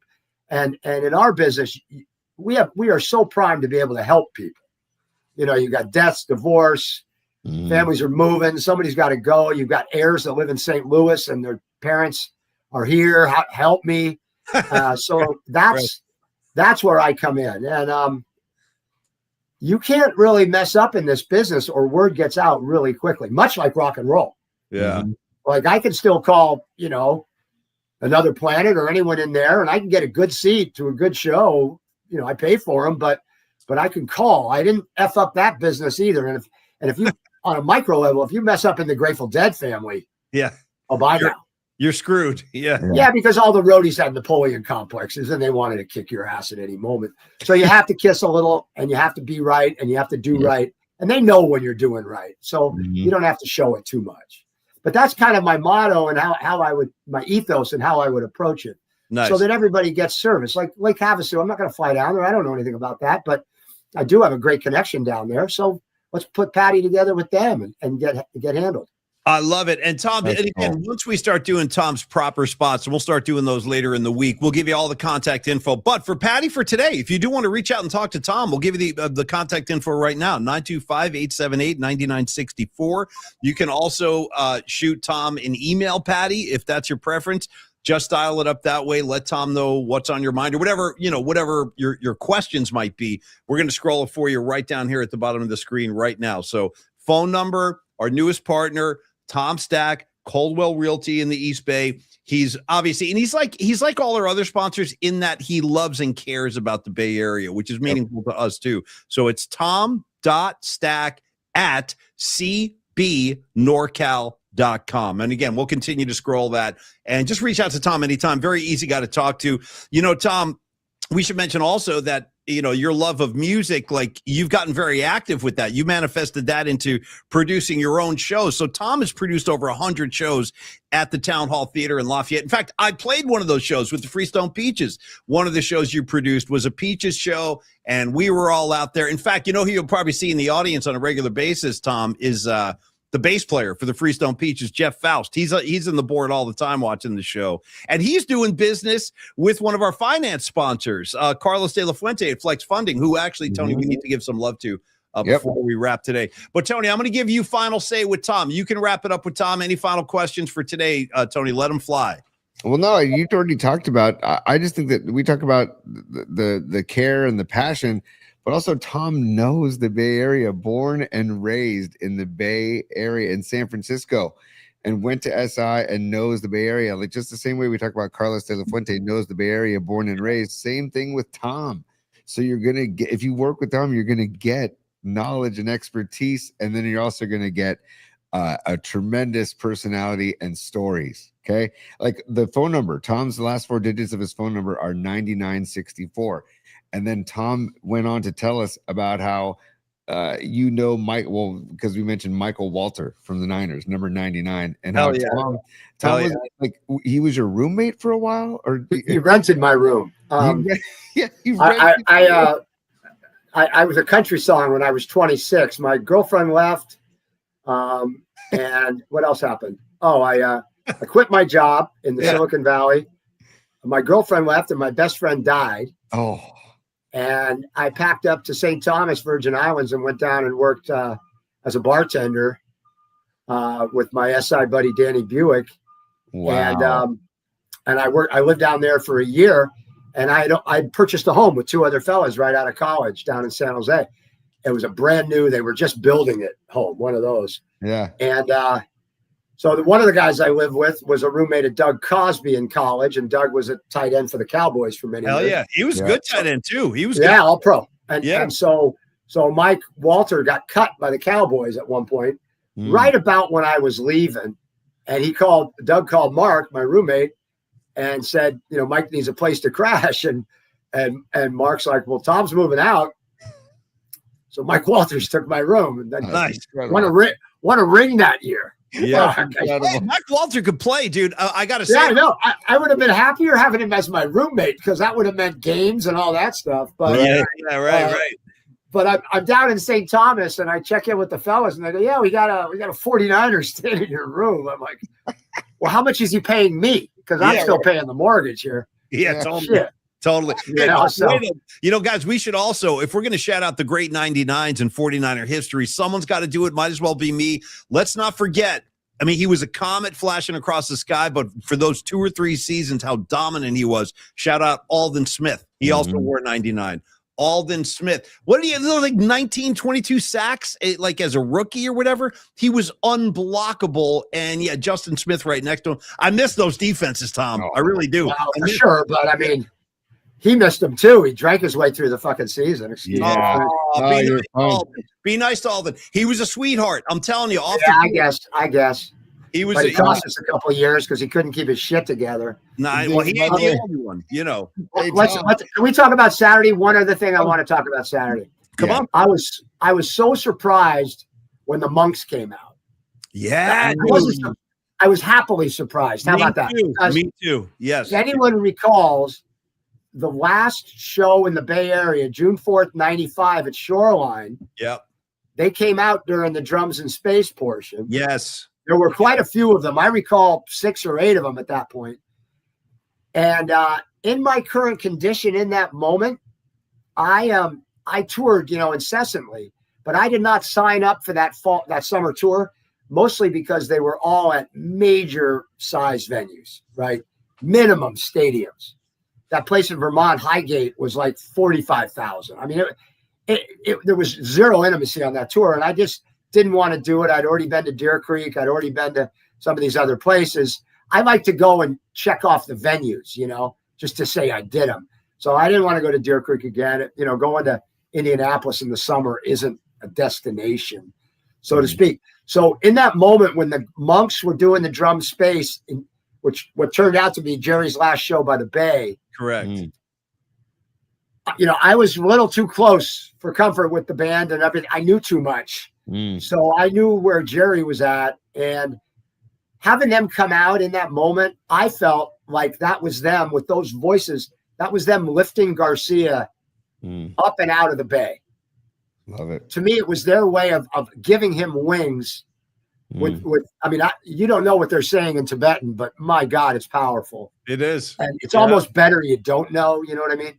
And so they flew Garcia up. And when he never came back and saw any of us again, I knew, in fact, that, that's the summer tour when he was getting death threats. I mean, it was bad. Yeah. And parents were giving death threats to Garcia because their daughter or son had run away with the band, right? So it was bad. So having them come out here for Weir was beautiful because they did the same damn thing. Bobby, let's be clear, the casket was right behind the stage. He was there. Yeah, I didn't know that. So that whole thing about lifting them up again, the Monks have taken both of those guys to higher heights, and it's all because Mickey. It's all because Mickey exposed our world to all kinds of new things and genres and countries and rhythms and percussive beats. Mickey is the Wander and Wonder guy right up there with Weir. Those two guys. No question. No question. And I appreciate everything you're saying too, because I felt the same way. I had no idea the Monks were going to be there, and they started the festivities with a Tibetan chant and a prayer. And it was like Tom said, I mean, if you weren't there, you can see all the stuff on YouTube. You can find the footage pretty easily. Couldn't understand what they were saying, but you could feel it. Like you could feel what they were transmitting. And it was a pretty holy moment. I mean, I got to say, this is what I'm talking about, being close. It's almost like you have blinders on. It was me and the Monks. And I closed my eyes and I did my best meditative state with that. I mean, that's it's what I do when I produce shows. I go for a moment of silence before the show. We need to, those guys brought us all together to the same space so that at that point in time, we could then relaunch and go off into our grievance or our griefs or our celebration or anything we wanted to do. But what we did do was we were all as one in the beginning. And then, as if they didn't need to do it, they came out again and made us all one again. And I'm telling you, that's about as holy as it gets. That's it's a beautiful idea, beautiful thought. And Tom, you nailed it because I felt the same way. I was a little farther back than you were, but everything you said is on point. Let's wrap it, Tony, with this. Get Tom Peralta's comment up there for Tom to see because it's a nice way to end today. Here we go. This is a super from Dominic Peralta, the art director. You met Dom yesterday, Tom. Oh, yeah. He says, fantastic first PMP hit, Tom. Thank you for sharing great stories. There is a road, and we're all on it together. Welcome to PMP. Yeah, man. Let's say this to Dom. It's no simple highway. Yeah. Between the dark and the dawn of night, okay? That's right. Okay, I like that. Okay, you guys okay? Hey, Tom, maybe Bobby's spirit was looking out for you on Saturday by making sure you still went to the Tower of Power show instead of watching the Niner game. Nothing is wrong, y'all. Yeah. That was true. Yeah, but I tell you what, the Tower's old now, man. Okay, they got like a 14-year-old singer now, and I don't know. yeah. But I would have liked to have been in the Warfield, but I understand that's sold out in 10 seconds. 10 seconds that show was sold out. So so that's okay. That's okay. It's okay. I'll tell you the truth. I was so emotionally wrung out at the end of the ceremony. I didn't have enough gas in the tank. I was like, you know what? I'm going home. I'm going to watch the Niners. I'm good. Because you're right. Just being present for the Monks, for Mickey, for John Mayer, for the mayor. Mayor Laurie spoke beautifully. Like I was satisfied, Tom, spiritually at the end of that. Like I was good. Sure. I was all set. Yeah. I understand a lot of people did that middle time between those two ceremonies, between the Warfield and downtown. Everybody went to Haight-Ashbury to the corner of Masonic there. Yeah. And that gal that runs the store there had Scott Guberman in his band, and they were, quote, dancing in the streets. And they had called Lurie, and he shut down Masonic so that people could dance in the streets. Are you kidding? Man. Lurie just gets it. He really does. My dude, man. Yeah, I'm a fan. I'm happy that he's in place. I just love the fact that happened, and it happened so quickly. I can't believe how many people must have rallied to put that together. Well, there is one person who's getting her flowers online now. She's a dear friend of mine. I met her. She had a big Winnebago, and she a college graduate, but she at Duke University, but she bagged it all and went on tour. So she would come by the Club Dead office south of Market and pick up seconds and things like that and take them out on tour and sell them for me. And that was 98, 97. And anyway, her name's Judy Heyman. Yeah. And Judy has worked for Another Planet for quite a while. Judy is the ambiance director. So she's literally taking the spirit of Bill Graham, the decorative spirit of Bill Graham. And so when you go to outside lands, all those little groves you find with shit hanging from the trees and all that, that's Judy. Yeah. When you talk about organizing the altar and all those flowers, Judy. Yeah. So Judy has the sensitive touch around all that. And she didn't sleep for 2 days making these calls back east and here and there. 10,000 roses were donated. Beautiful. Yeah. That's a chip you got to cash in, right? Yeah. And you cash that chip in and you get that chip cashed because you're a righteous person and you're on your game and people will say yes to you. Beautiful. And this is the seed she's planted with Another Planet. So shout out Another Planet for getting it on. For no question. And thank you, Judy. Thank you, Another Planet. It really was a beautiful day. There were no problems. Everything flowed wonderfully. And Tom, listen, bro, it's great to get you on the show today. Great to get you to meet everybody. We're going to say goodbye. I guess, Tony, you got one last thing? Yeah, because Tom and I spoke earlier this morning. First of all, Tom, we just talked about Donna, that you wanted to mention Donna. That'd be nice. If you guys have a minute, that would be nice. Yeah. And then on the way out, I wouldn't mind getting your thoughts on Bob Saleh. Just talk Niners for a quick second on the way out. Yeah. Donna Jean and I have been close for shit. I met her at the Maritime when she came out in '99 for the what we called it, the Philharmonia. Yeah. It was at Maritime Hall with Jackie and Gloria from JGB. Hornsby was here. Hey, Tom, I missed that gig because I was at a Niner Viking playoff game at Candlestick Park. And I remember I was like, I wonder if the game is over in time, if maybe I could get in at the end, but it was too late. But I remember that gig very well because I could not attend. Well, to go back, I mean, in 1974, there's a woman on stage with this band I'm seeing, and she's nailing it. And then it really kicked in '77 at Winterland. You know, nice mushroom buzz, lights behind her. And one of those 3 shows in March of '77, they did a Birth of Good Lovin'. And at that point in time, as Walton used to say, I'm with those guys. But she had the flowing dress and the beautiful hair. And it was like, I was so smitten. And I told her that the first time I met her. And she said, oh, that's so sweet. And pinched my chin and all this shit. But anyway, we forged a wonderful relationship. And in my time working for Grateful Dead Productions, you know, she would come out for events. We had when we did the closing of Winterland, when we dropped the DVD and the music, we had a big party at the Fillmore that I organized. And Donna and MG came for that. And so over the years, we just close, call on the phone, talk on the phone. And I spoke to her the day after her birthday, August 23rd. And she was holding up pretty good. And had no raspiness in her voice or anything.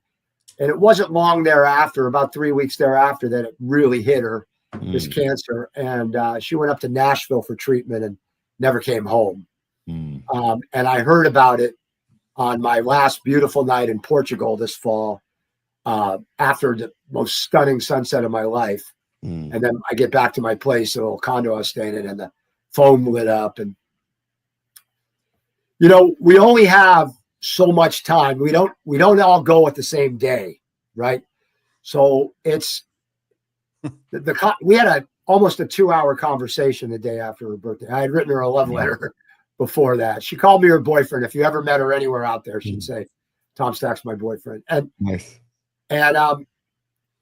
you just got to love up on people, man. You got to love up on these people.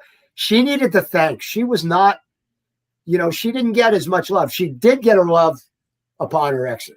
The feedback online and everywhere was all so beautiful and touching and poignant. I loved it. And I've had a few chats with her husband since then. And he's really, really appreciative of that. So are her boys. And so I'm so grateful that I took that time after her birthday to, you know, my phone, while I was on the phone with her, I probably had to answer 7 calls after it. But I didn't care because I had her there. And now I don't.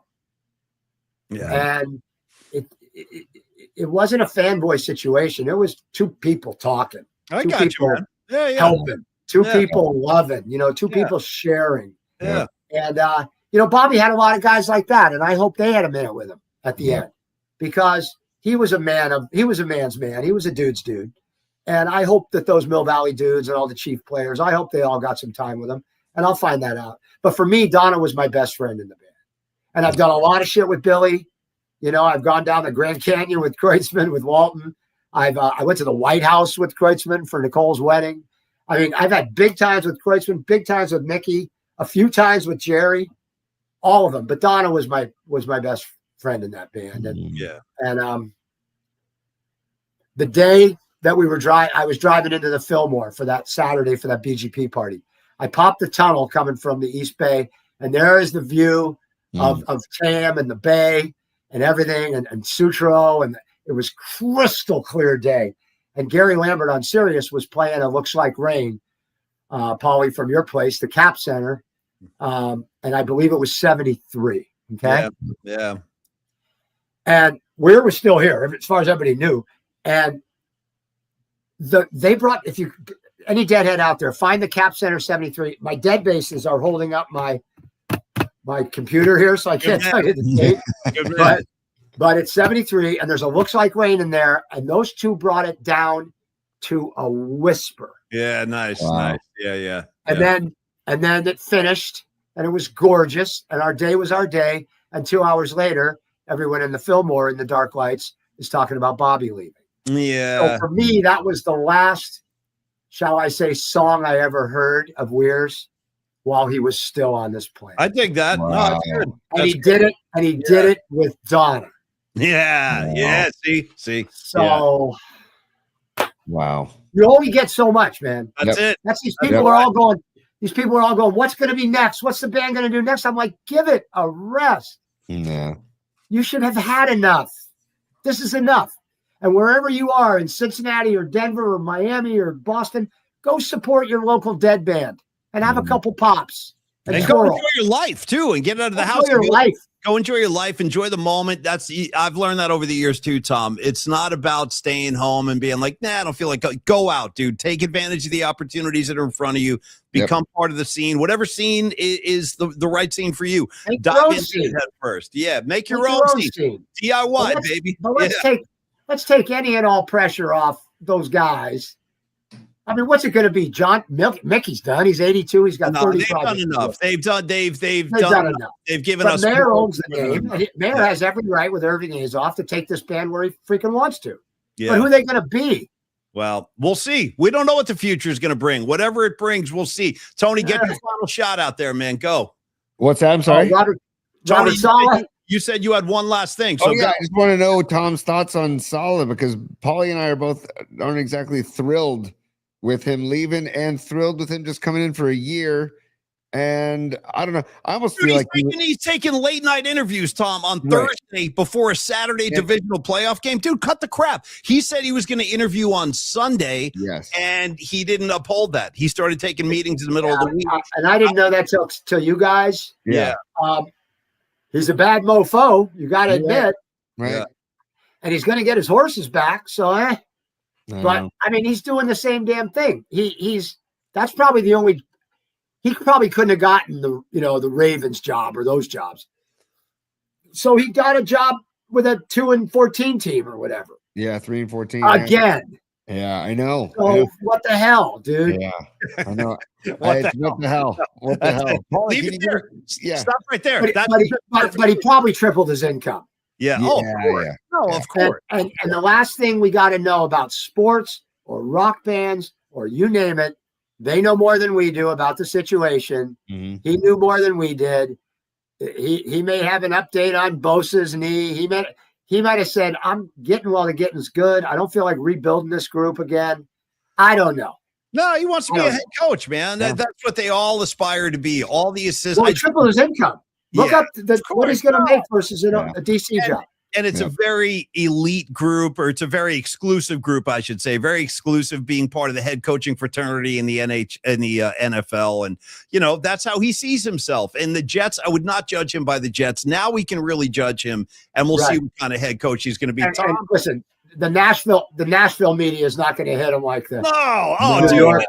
He'll be stroking that media. He'll be running that show down there, man. No question. There's going to be some good clashes between the Jags and the Titans now twice a year as the coaches against his buddy Liam Cohen. Remember they got into it when the Jags played the Niners earlier this season. Yeah. So and let's do one final thought. The next time the Niners go to Nashville, have you guys been to Nashville? No. I have not. I've always wanted to.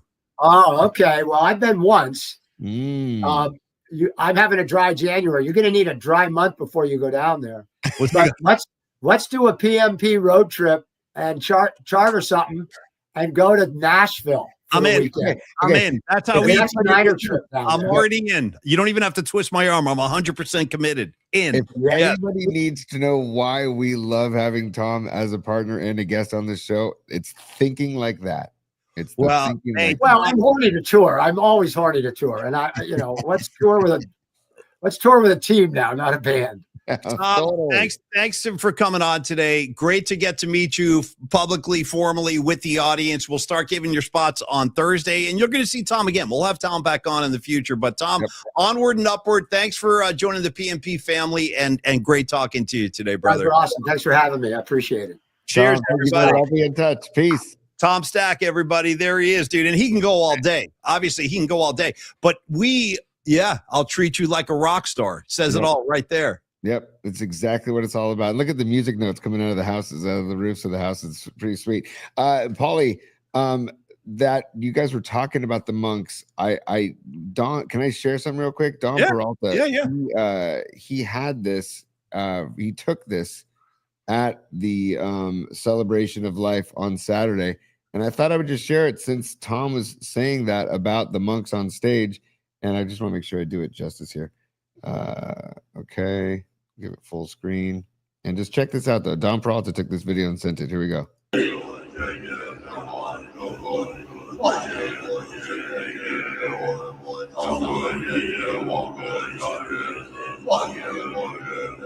How about that? So there you go. So that's some of the chanting of the monks, and like you said, like Tom said, you don't know what they're saying, but you don't need to know what they're saying. Well, right? What happened was the monks came out, and one of the monks spoke in English, and he said that they met the Grateful Dead in the '80s and talked about his history with the Dead, and then he actually said, he goes, we happen to be part of the Grateful Dead. And everybody started cheering. And then he actually said, he goes, we're going to give our prayer in Tibetan, so you're not going to understand it, but we just want you guys to feel what we're going to say. And we certainly did. It was very powerful, really was powerful. And damn, man, it just stirs it all back up seeing that again. But the monks were great. Everybody was great. And thanks again to Tom Stack for not only coming on the show today, but being part of the PMP family. We'll talk more about his realty work with Coldwell Banker as we go forward. One of the old Club Dead shirts right there. Very nice. Very nice. Tony, if you're going to get graphics on the screen, why don't you get the Carlos De La Fuente graphics up, because we owe Carlos a spot. So we're going to do a Carlos spot, then we're going to wrap. It's time for flex funding, kids. When Tom, you know what? It's going to be a great day when Tom meets Carlos, and when Tom meets Dr. Young and Neil down at Longbridge. He's already met Dom, of course. But we got to get, and by the way, we already have an idea, Dom. We'll talk to you about the graphic idea we have for Tom Stack. So we got the calculator for Los D. We got the mouth for Dr. Young. We get the oven for the pizza plates. And I have a great one. For Tom. So we'll talk offline, but we got some good ideas how you can showcase the visual. It's going to be a lot of fun. But Carlos De La Fuente at Flex Funding, listen, he's as upset as me, Tony, Tom Stack, Patty from Napa, you know what I mean? Don Peralta, anybody who's a 49er fan is still picking up the pieces after that game. And Carlos and I we've already had multiple conversations about it. Was not a great day for the Niner fans, but Carlos is great at what he does, which is handling any variety of money matters you might be faced with in your life. It might be a private money loan, might be time for you to talk, just have a conversation about a HELOC loan, home equity line of credit in the new year, anything to get money in your pocket through a challenging stretch. We've all been there. Nothing to feel bad about, nothing to feel embarrassed about. In fact, it's part of just being an adult. There will be times when you're strapped for cash. You need cash for a variety of reasons. And this is, again, guys like Tom Stack, 20 plus years of experience. Dr. Young, 25 years. Here comes Carlos, 26 years of experience. I like that. When I'm dealing with my own money, my own finances, I want the guy on the other end of that business relationship. I don't want it to be his first rodeo. Like, yeah, I think I know what I'm doing. We'll see what happens. Like, I want a guy who says, I got this. Here's the best advice I can give you. And Carlos is like that. And again, we talk about maybe one of the most, for me, Tony, one of the most important attributes of Carlos is he will not let you do any self-inflicted damage. Like, if you have ideas about handling your money or moving your money into an area that Carlos looks at as a professional and says, that's not going to work for you, that's not a good idea, he will tell you that. And Tony, to me, that has more value than really so many other things out there, because it's honesty. We're talking about integrity. We're talking about a man of his word. You know what I mean? He'll take all calls on all types of loans and all types of questions. He'll explore. He'll get creative with you. He wants to make something happen for you. Also, we have many times referenced him as hashtag the one-stop shop, hashtag one-stop shop. That's because he can basically handle almost any type of loan. But he can also take care of like personal loans that have nothing to do with mortgages or loans attached to property. He loans ranging from $50,000 to $500,000. He can help you with for personal use, and they just need to be qualified via verified income and credit as an alternative to a mortgage. So he can do all of that, all of the above. And we've heard from many people in the PMP Familia, friends of mine down on the peninsula here in Belmont and San Carlos and Redwood City that I've worked with Carlos. Yeah. And Corinne just finished something with Carlos. Jeff Faust. You know what I mean? Jeff Faust. I just saw him. He just popped up on the board too. Jeff is in the house. What's up, Fausty? And Jeff had a very positive experience with Carlos too. Just throwing that on the pile. Everybody's had a positive experience with Carlos. And it's a prime example of why we partner with Carlos and why we partner with Tom and Neil Denardi and Dr. Young, Don Peralta, is because good people, right? They're good people at the core. At the core of it all, they're good people who care about people and care about taking care of people. So it goes back to Lawrence Welk. Lawrence. Wow. What? Where and how and why? Where would that even come from? Seriously, what would make you be thinking Welk? Dude. I've always thought of Lawrence Welk and Mr. Rogers as like the same person when I was a kid. So Mr. Rogers used to say, look for the helpers. And these guys are helpers. That's what they do for a career. That's what they do for their careers. They help other people. So that's why we love partnering with Carlos de la Puente. 925-250-4894. 925-250-4894. Call Carlos. Get the vibe from Carlos. You can email him as well. Carlos@myflexnow.com. But we recommend you give him a call. Get in touch with us. Get the vibe and experience the Carlos de la Fuente love and vibe on the phone. Thank you, Carlos. You're the freaking man, buddy. And Carlos he keeps it clean and G-rated when he's on the PMP show. When he's out there in the wild, watch out. He'll take some Fast and Furious. No, they really do. There's no filter on Carlos out there. And by the way, last thing I'm going to say today, and then Tony, take us home. And this is for you, Rags. Just had a quick Halloween idea for me and you next Halloween. Tony was just talking about Lawrence Welk. Here's the idea. You dress as Lawrence Welk. White fur coat, white suit, jewels on every finger, the chains and the whole attitude. And Rags, I'll be on your arm as your companion. I'll just be your companion. You know what I mean? Because that's how you can distinguish between Lawrence Welk and Mr. Rogers was just teaching us about the mailman. He's putting his shoes on and everything. Lawrence Welk, dude, that was a whole other kind of voyage he was on, and with the bubbles coming out and everything. But anyway, you are Welk. I'll be the companion. We'll be the talk of the party. Okay, Tony, we've done all we can do today. We'll come on back tomorrow night for the night flight. We'll set it up. We'll have a good time. And I'm trying to remember if there's anything we're forgetting that we're supposed to be teasing. Oh, KC, dude. I knew there was KC, our old buddy. If you remember the Murph and Mac show, and you used to enjoy KC from, I think he was originally KC from LA. If you remember KC from LA, I cut up all his sound bites and all that. The celebration in 2010 with the Giants. He now lives in Sacramento, and he is now a professional broadcaster. He does sports talk up in Sacramento. He's doing really well at it. He's going to join us tomorrow night. We'll talk some Niners with him. He is what's funny about KC? He's a Giants fan hardcore, Niner fan hardcore, hates the Warriors, loves the Kings. Well, yeah, that makes sense. Being up in Sacktown, I get it. So we can talk Kings. We can talk Kings dubs. Love KC. Excited for his hit, Paulie, tomorrow night. That'll be really fun because we've known KC for years, and he started as a caller, which is the best, and he's got personality. He's the best. Yeah. He's the best. KC coming out of his pores. Paulie, as we say goodbye here, a final comedic note. I just want to follow up here as a final comedic note, and just to send everybody off on a funny vibe for the rest of the day, if you don't mind. Stand by. Oh! I gotta give volume. There we go. Give me the slaps. Give them to me. There we go. Here we go. The whole thing. I mean, and you got this guy. Can you back it up a little bit? Maybe freeze it when she's got the head snapped back. I mean, it's like borderline violent. It's.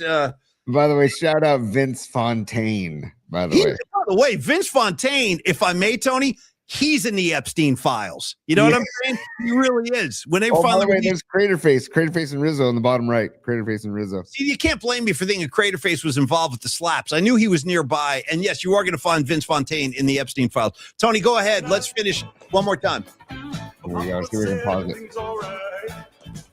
Yeah, this. Look at Fontaine right there. Right there. That says it all.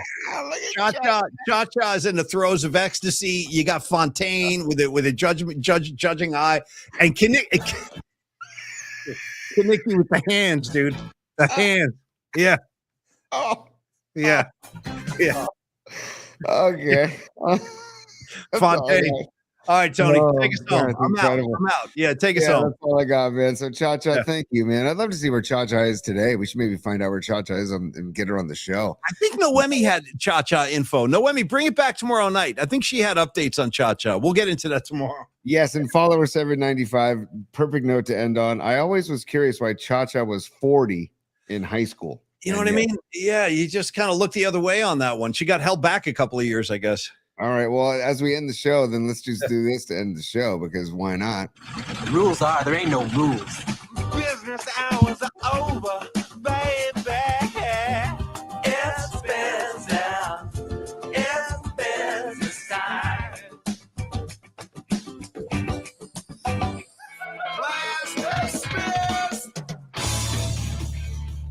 All right, y'all. Have a great Tuesday. Go Dubs. We'll see what life after Jimmy Butler looks like tonight. Toronto comes in. We'll be watching the Warriors, and we'll be back with all of y'all tomorrow night, 8 p.m. Wednesday night flight will be in full effect. And until then, everybody be cool, y'all. Cheers.